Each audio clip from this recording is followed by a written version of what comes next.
Salut à tous, aujourd'hui on est parti pour le 1103e épisode de l'After Zap Image. On va débuter avec le groupe retenu par Didier Deschamps pour les 3 prochaines rencontres de l'équipe de France. Il y a quelques nouveaux qui font dans leur apparition avec les Bleus. Et puis on a aussi par exemple bien l'absence d'Olivier Giroud. Donc à noter la première sélection notamment pour Théo Hernandez, le frère de Lucas. La présence aussi au milieu de terrain du jeune monégasque Aurélien Tchouaméni. La présence aussi du milieu de terrain de la Roma Jordan Verretou. Et puis on note aussi l'arrivée dans la ligne offensive de l'attaquant du Bayer Leverkusen, l'ancien parisien Moussa Diaby. Vous faites un petit arrêt sur image les amis pour découvrir l'ensemble des joueurs retenus par le sélectionneur Didier Deschamps. On poursuit avec la phase de groupe de la Champions League. Le tirage au sort a été effectué hier soir. Vous faites aussi un petit arrêt sur image pour découvrir l'ensemble des groupes pour la Ligue des Champions. Je vous ferai une petite vidéo ce soir où on détaillera et on parlera un petit peu de tous les groupes un par un. J'ai pas pu la faire hier soir. On va regarder principalement là, les deux groupes qui nous intéressent, à savoir les groupes où il y a des clubs français, le groupe du Paris Saint-Germain, un groupe assez relevé pour le PSG qui retrouvera Manchester City, qui retrouvera aussi le RB Leipzig et qui retrouvera aussi Bruges. En ce qui concerne le LOSC, là aussi ça sera un groupe compliqué pour les nordistes avec le FC Séville, le RB Salzbourg et les Allemands du VfL Wolfsburg. Une déclaration de Mauricio Pochettino sur le groupe du Paris Saint-Germain. Il nous dit: Manchester City, c'est spécial. Nous allons essayer de terminer premier. C'est notre défi. On rappelle que la saison passée, le Paris Saint-Germain avait eu beaucoup de difficultés, notamment sur la phase allée de ces phases de groupe de la Champions League. Donc là, l'objectif, évidemment, c'est d'être constant sur les 6 matchs de cette phase de groupe. Et c'est aussi l'objectif de terminer devant Manchester City, puisqu'on aura donc l'occasion de retrouver les deux équipes qui se sont affrontées l'année passée en demi-finale de la Champions League. On retrouvera donc Neymar face à Riyad Mahrez. On rappelle que la saison passée, il y avait eu quelques petites altercations entre Neymar et Riyad Mahrez. Ensuite, on continue avec la qualification en Europa Conference League du Stade Rennais. Les Bretons ont validé leur ticket hier pour cette nouvelle compétition de l'UEFA. Rennes s'est imposé 3-1 du côté de la Norvège face à Rosenborg avec un but pour Del Castillo, un but pour Naïef Aguerd et un but pour Ablin. Le Stade Rennais au final s'impose 5-1 sur l'ensemble de ces 2 matchs. Une petite arrivée aussi mercato du côté des Rouges et Noirs. Lovro Madjer, jeune milieu de terrain du Dynamo Zagreb, s'engage avec les Bretons jusqu'en 2026, un joueur extrêmement doué techniquement. Encore une fois, c'est un mercato très intelligent, je trouve, réalisé par Florian Maurice du côté du Stade Rennais. Il y a beaucoup de jeunes joueurs et des profils très intéressants qui sont arrivés du côté de Rennes sur ce mercato estival. Direction l'AS Monaco, la réaction de Niko Kovac à l'élimination des Rouges et Blancs face au Shakhtar Donetsk, qui nous dit: quand je vois les 2 matchs, les 210 minutes jouées, je dirais que nous avons dominé pendant 190 minutes. Parfois le football est cruel et difficile, mais la vie continue. Je suis très fier de la performance de mes joueurs. On en a parlé hier sur l'ensemble des 2 matchs. L'AS Monaco a eu quand même, comme le dit Niko Kovac, très souvent la main mise sur la rencontre face au Shakhtar Donetsk. Après, on va pas se mentir non plus, l'expérience et le réalisme étaient du côté ukrainien. Déclaration de l'entraîneur du Shakhtar, Roberto De Zerbi, qui nous dit: nous avons quelque chose que Monaco n'a pas. Nous avons du cœur et des couilles. Monaco est une grande équipe. Ils avaient la technique, le physique, les jambes et de bonnes individualités. Mais nous avons le cœur et les couilles. Et quand vous avez ça, vous pouvez tout faire. Et ça ne s'achète pas sur le marché des transferts. On va poursuivre les amis avec quelques informations mercato. On en avait parlé hier. Accord entre Toulouse et le Bayer Leverkusen pour le transfert du jeune Amin Adli. Il s'est engagé donc avec le club allemand jusqu'en 2026. Une belle opportunité pour lui de gravir un échelon dans sa jeune carrière.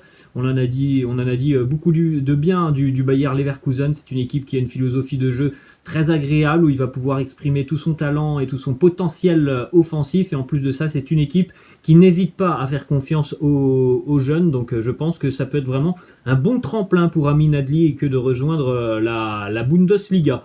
Ensuite, on va du côté de Marseille avec une déclaration de Jorge Sampaoli sur Andy Delors. Il nous dit: oui, c'est un attaquant qui nous intéresse Il a de très bonnes qualités devant le but, c'est un joueur courageux. J'ai toujours vu Delors comme le numéro 9 de l'Olympique de Marseille. Toujours des négociations actuellement entre l'OM et Montpellier, mais l'OGC Nice aussi ne s'avoue pas vaincu sur ce dossier. Andy Delors. Ensuite, une autre arrivée du côté de l'OM, le jeune attaquant espagnol Pedro Ruiz s'est engagé avec l'Olympique de Marseille pour plusieurs saisons. Il est d'ores et déjà prêté du côté des Pays-Bas dans le club du NEC Nijmegen pour la saison 2021-2022. Petite information aussi qui concerne l'ailier américain Conrad de la Fuente qui vient d'être sélectionné avec les États-Unis. Donc Conrad de la Fuente va disputer les prochains matchs avec la sélection américaine. Du côté de Strasbourg, un renfort dans le secteur défensif pour les hommes de Julien Stéphan. Maxime Lemarchand débarque à Strasbourg, il a été libéré par son club de Fulham en Angleterre. C'est un joueur qui a connu pas mal d'expérience depuis quelques années, le Stade Rennais, Le Havre, Nice, Anvers en Belgique. On poursuit du côté de l'Olympique Lyonnais, ça concerne aussi le Montpellier Hérault puisque l'OL aurait contacté Montpellier pour l'attaquant Gaëtan Laborde. Les Lyonnais veulent négocier les 20 millions d'euros qui sont demandés par Montpellier. Lyon n'est pas seul sur le dossier. Montpellier a l'air très ferme dans son offre. Les Héroltais ne veulent pas forcément vendre en dessous de 20 millions d'euros. Et quand on sait notamment qu'il y a par exemple des clubs anglais ou des clubs comme le Zénith qui sont intéressés, ça semble compliqué pour l'Olympique Lyonnais puisque s'il n'offre pas cette somme demandée par Montpellier, on risque peut-être d'avoir un Gaëtan Laborde qui peut s'engager pourquoi pas du côté de West Ham, du Zénith Saint-Pétersbourg, de Séville ou du Stade Rennais. Ensuite, autre information côté lyonnais, ça concerne aussi Montpellier et l'OGC Nice en cas d'échec dans le dossier Andy Delors. L'OGC Nice de Christophe Galtier pourrait se rabattre sur l'international algérien Islam Slimani. Du côté du Paris Saint-Germain, la Juventus est en discussion avancée avec Everton et se montre très confiante sur le dossier Moïse Kean. Alors l'arrivée de certains attaquants du côté du Paris Saint-Germain sur ce mercato estival a peut-être fait réfléchir Moïse Kean sur son avenir du côté du Paris Saint-Germain. Donc à voir dans les tout prochains jours. On peut rappeler aussi que la Juve, on va en parler dans quelques instants, pourrait très rapidement perdre Cristiano Ronaldo. Donc Moïse Kean semble être une des alternatives du côté de la Juventus. Petite information qui concerne le PSG qui se déplacera donc ce week-end du côté de Reims. Et normalement, on va attendre la confirmation du groupe parisien. Mais Lionel Messi et Neymar devraient bel et bien être dans le groupe parisien pour ce déplacement du côté d'Auguste Delaune. Ensuite, information qui concerne Kylian Mbappé, information confirmée par l'équipe. Le Paris Saint-Germain a ouvert officiellement les discussions avec le Real Madrid pour Kylian Mbappé. Du côté du PSG, on devrait recevoir dans les toutes prochaines heures une nouvelle offre en provenance de Madrid, une offre qui s'élèverait à 180 millions d'euros, bonus compris. Selon le quotidien Marca en Espagne, alors évidemment ça vaut ce que ça vaut, c'est le quotidien Marca qui est pro-madrilène, cette offre devrait être acceptée par le Paris Saint-Germain. Alors évidemment ça n'a pas été confirmé en France, que ce soit par l'équipe ou RMC Sport. En tout cas, il devrait y avoir une deuxième tentative des merengues dans les toutes prochaines heures pour convaincre le Paris Saint-Germain de libérer Kylian Mbappé à moins d'un an maintenant de la fin de son contrat. Déclaration de Nasser Al-Khelaifi qui était présent hier lors du tirage au sort de la phase de groupe de la Champions League. Évidemment, il n'a pas pu éviter les questions autour de l'avenir de Kylian Mbappé. Il nous dit « J'ai été très clair, nous avons été très clairs, la position du club est claire, nous ne la changerons pas et ne la répéterons pas. » Donc du côté de Paris, on a Leonardo qui nous a dit il y a quelques jours « Oui, Kylian veut partir, mais ça sera à nos conditions. » Donc à voir si sur les derniers jours du mercato, le Real Madrid va pouvoir trouver un accord avec le Paris Saint-Germain qui reste ferme. Le PSG déjà aimerait voir Messi, Neymar et Mbappé jouer ensemble cette année. Et puis le Paris Saint-Germain veut aussi ne pas perdre d'argent par rapport au transfert de Mbappé il y a quelques années en provenance de l'AS Monaco. Direction Barcelone, maintenant, petite information qui concerne Samuel Umtiti qui va lui aussi baisser son salaire de quasiment 25% pour aider financièrement le Barça qui est en grande difficulté. Autre info côté catalan, Pedri et le Barça sont tombés d'accord pour une prolongation de contrat de 5 ans, ça devrait être officiel lors du retour de vacances de Pedri, donc certainement après la trêve internationale. On fait un petit passage par l'Angleterre, on va du côté de Chelsea où les Blues et les Rossoneri de Milan sont en train de finaliser le nouveau prêt de Tiemoué Bakayoko du côté de l'Italie, un prêt de 2 ans pour Bakayoko avec les Rossoneri. La visite médicale est prévue pour cette semaine. D'ailleurs, Tiemoué Bakayoko a vu aussi son contrat être prolongé avec les Blues jusqu'en 2024, comme d'ailleurs Chelsea l'avait fait pour Michy Batshuayi qui a été prêté du côté du Beşiktaş Istanbul, direction l'Inter Milan. On sait que l'Inter a perdu pas mal de joueurs sur ce mercato, mais depuis une bonne quinzaine de jours maintenant, il y a quand même eu quelques renforts du côté interiste et un nouveau qui est arrivé hier. Joaquin Correa s'est engagé avec l'Inter contre 30 millions d'euros. Il arrive en provenance de la Lazio de Rome.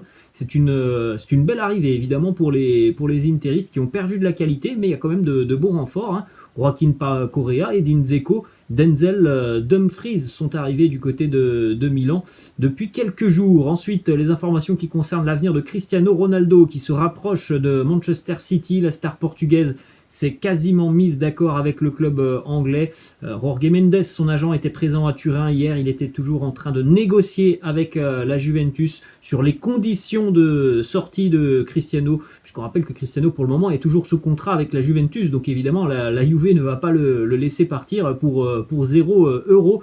D'ailleurs, une petite information qui a été confirmée par plusieurs médias italiens, Cristiano a informé ses coéquipiers hier qu'il souhaitait quitter la Juventus. Son agent discute aussi évidemment salaire avec Manchester City. La Juventus, elle, attend la première offre officielle en provenance de Manchester City.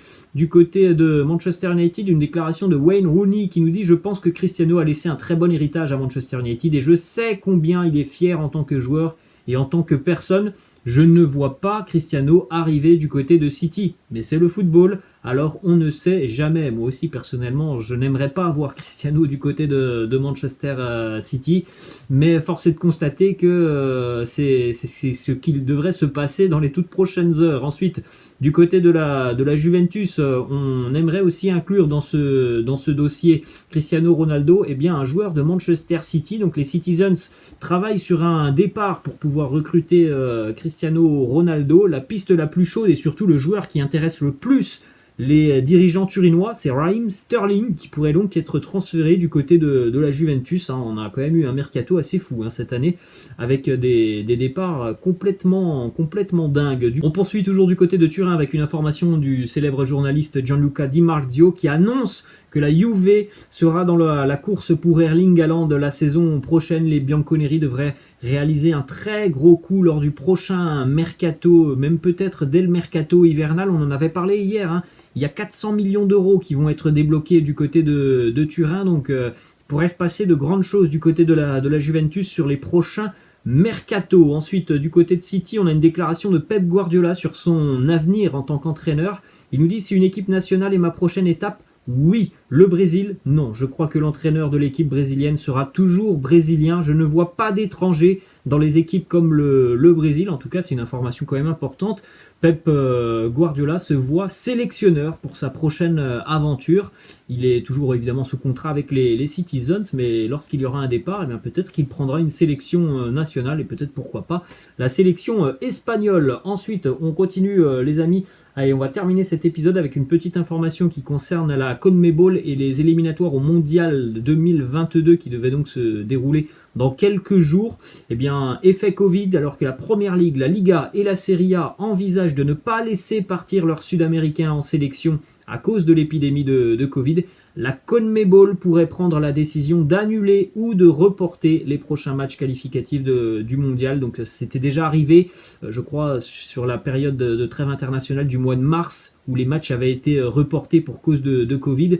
Là, c'est pour cause de Covid et c'est aussi parce que quasiment tous les grands championnats ne veulent pas libérer leurs joueurs sud-américains pour participer aux éliminatoires. Voilà les amis, la fin de cet After Zappima. J'espère que ça vous a plu. Nous, on se retrouvera ce soir. Je vous laisse et je vous dis à ce soir. Ciao les amis.